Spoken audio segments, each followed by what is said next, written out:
Hello everyone, welcome to my another vlog. देखते देखते मेरा जाने का टाइम भी आ ही गया। नागपुर में बस मैं और 3 दिन का ही मेहमान हूँ। जब आई थी तब सोचा नहीं था कि इतने दिन मैं इधर रहूँगी, पर ट्रेन की टिकट नहीं मिल रही थी, इसलिए इतना दिन रुकना पड़ा था मुझे। पर मेरे नेहा से भी नेहा का मम्मी पापा ज़्यादा अच्छा था। मुझे घर पे रहते हुए एक बार भी अनकम्फर्टेबल तो बिल्कुल भी नहीं लगा था, इसलिए मैं शायद इतना दिन इतनी अच्छी से रह पाई थी। और अगर मुझे थोड़ा सा भी अनकंफर्टेबल लगता तो मैं जैसे तैसे घर चली ही जाती, पर मुझे अभी बहुत अच्छा लग रहा है। तो सुबह सुबह हम आ गए थे हॉट चॉकलेट खाने के लिए, जो सुनने में बहुत अच्छी लग रही थी पर खाने में एकदम बेकार थी, मुझे बिल्कुल भी पसंद नहीं आई थी। फिर मैंने सोचा एक कोल्ड कॉफ़ी ले लेती हूँ, पर मुझे पता नहीं था कोल्ड कॉफ़ी भी कैन में ही मिलेगी। पर मैंने पहले ही पेमेंट कर दिया था, इसलिए मुझे कोल्ड कॉफ़ी लेना ही पड़ा था, जो कि बहुत बेकार थी। मेरी सनग्लास बहुत लूज़ हो गई थी, इसलिए एक चश्मे की दुकान पर मैं आ गई थी सनग्लास ठीक करवाने के लिए। पता नहीं अंकल ने तब क्या कर दिया, तब तो ठीक था, पर थोड़ी देर बाद ऑटोमेटिक फिर से लूज़ हो गई थी।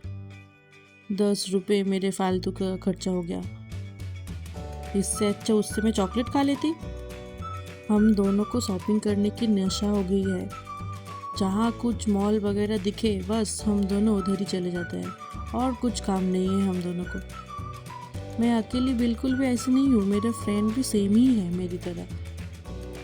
फिर रास्ते में जाते हुए हमने देखा था मेला टाइप कुछ स्टॉल लगा हुआ था, फिर हम उधर भी घुस गए थे। और हम किसी स्टोर पे जाए और कुछ खरीदना ऐसा तो पॉसिबल ही नहीं है। हमने इधर से भी शॉपिंग कर लिया था थोड़ा बहुत, क्योंकि अभी हमारी आदत बन चुकी है शॉपिंग करना। और अभी हम रात को जा रहे हैं दोनों डिनर पर साथ में। ये हम दोनों का बहुत दिनों से प्लान था कि हम दोनों सिर्फ अच्छे से तैयार होकर डेट पे जाएंगे, गर्ल्स वाला डेट, और वो भी डिनर डेट। एक रेस्टोरेंट था जो हम रास्ते से आते जाते वक्त हमेशा ही देखते थे, लाइट में बहुत अच्छा लगता था। तो हमने सोचा था कि हम उधर ही जाएंगे डिनर करने के लिए। पर हमने सोचा था उधर नॉनवेज मिलेगा, पर प्योर वेज रेस्टोरेंट था। चले गए थे इसलिए, और वापस आने की इच्छा नहीं थी, उधर ही हमने वेज खाना खा लिया था, और खाना बहुत ज़्यादा टेस्टी था। और वो रेस्टोरेंट था ये, और मैं ना उसकी नाम भूल गई, क्या था रेस्टोरेंट का नाम मुझे याद भी नहीं है, और मैंने कोई क्लिप भी नहीं लिया था जिसमें उसका नाम लिखा होगा। पर माहौल काफ़ी ज़्यादा अच्छी थी, हल्का हल्का म्यूजिक चल रहा था, बहुत सुंदर थी, और हवा भी चल रही थी। हम दोनों ने सोचा हम कहाँ बैठे, क्योंकि बहुत सारा ऑप्शन था, गार्डन में भी बैठ सकते थे, नीचे भी बैठ सकते थे, पर हमें इच्छा हुई कि हम ऊपर जाके बैठेंगे, क्योंकि उधर लाइट बहुत अच्छा था। अच्छी अच्छी फ़ोटो भी खींचना पड़ेगा ना, इसलिए लाइट भी तो इम्पोर्टेंट है। 1 घंटा लगा था हमें मेनू डिसाइड करने में, क्योंकि बहुत ज़्यादा ऑप्शन था उधर। अभी खाली खाली था, इसलिए हमने सोचा कि फ़ोटोज़ वीडियो सब अभी ले लेते, बाद में बहुत लोग आ जाएंगे तो थोड़ा ऑकवर्ड तो लगता ही है।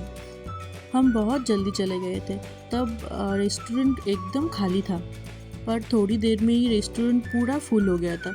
अच्छा है कि हम जल्दी चले गए थे। ऑर्डर देने की बहुत टाइम बाद एक एक करके हमारा खाना आ रहा था। कोई बात नहीं, हम तो टाइम स्पेंड करने ही गए थे उधर। और मेरा मॉकटेल अच्छा नहीं था, नेहा का मॉकटेल ही ज़्यादा अच्छा था। फिर मैंने उसको इमोशनल ब्लैकमेल किया। फिर मेरा जो मॉकटेल था मैंने नेहा को दे दिया, और नेहा का मॉकटेल मैंने खुद ले लिया था।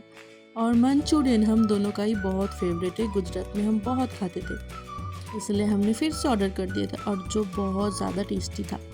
फिर जल्दी जल्दी सब खाना आया और हम दोनों खाकर निकल गए।